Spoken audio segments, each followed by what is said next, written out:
So what were, with all the movement that's going on today with Epstein, I think the second judge just prevented it from, did you see that one, Rob? I'm sure you saw it as well, Nick. Judge denies request to unseal the Epstein files. Now, this is a second one. That's for the grand jury.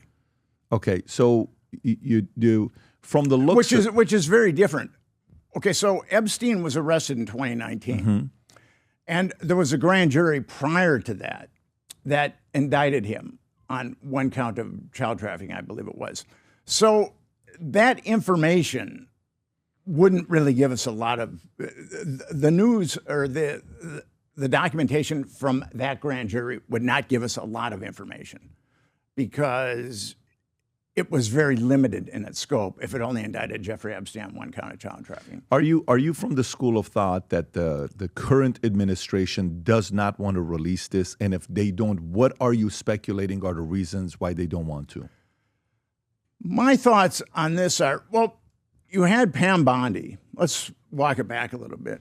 You had Pam Bondi in February say that she was going to release the Epstein files. It was called the Epstein list, or the Epstein list and the Epstein files are kind of synonymous.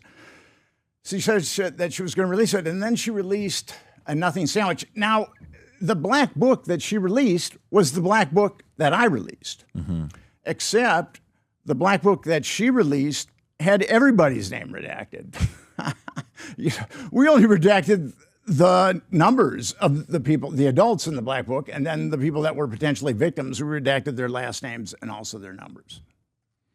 So she said that she'd been burned by the FBI field office in New York City, and that's why she and that's why she served us a nothing sandwich.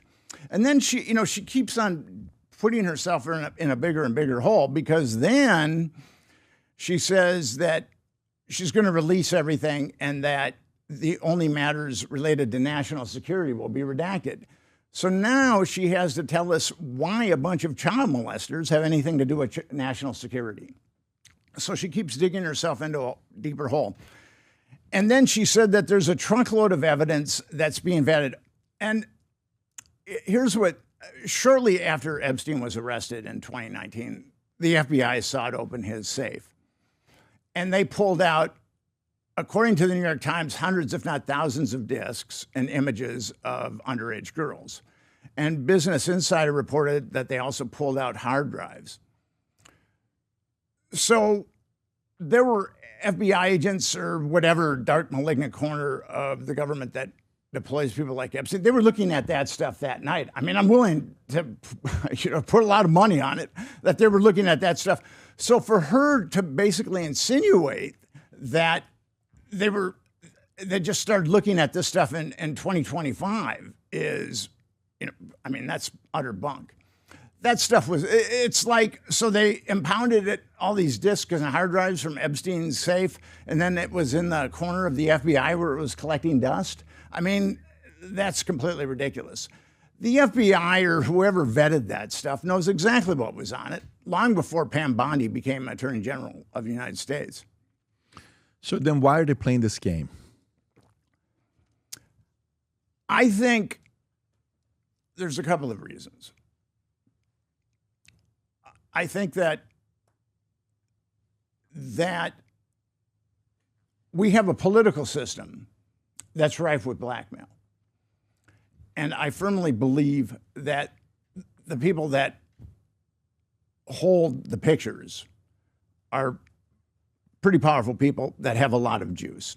And there was a federal Tennessee congressman that came out about a year and a half ago. His name is Tim Burchett. And he actually said, my colleagues are being blackmailed in honey traps.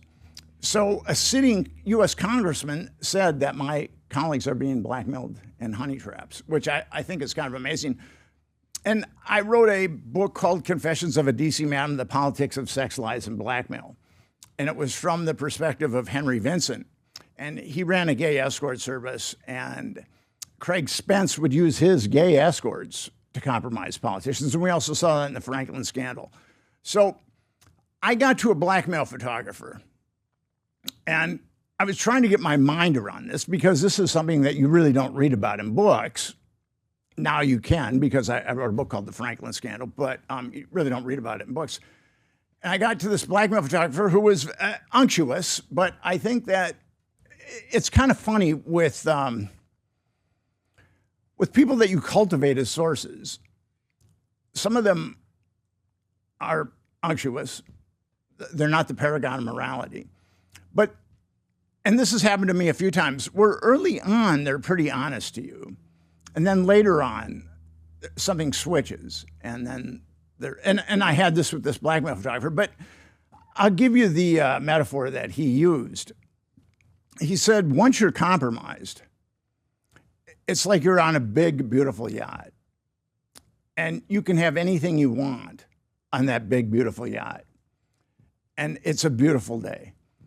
And there's nothing but good times on the yacht. But if you decide to get off the yacht, the people on the yacht are going to make sure that you drown. And I think that that's a very good metaphor for how blackmail works in our political system. Hi, I'm Nick Bryant, and if you want to connect with me on Connect. You can ask me about Epstein Justice and also all things Epstein. If you enjoyed this video, you want to watch more videos like this, click here. And if you want to watch the entire podcast, click here.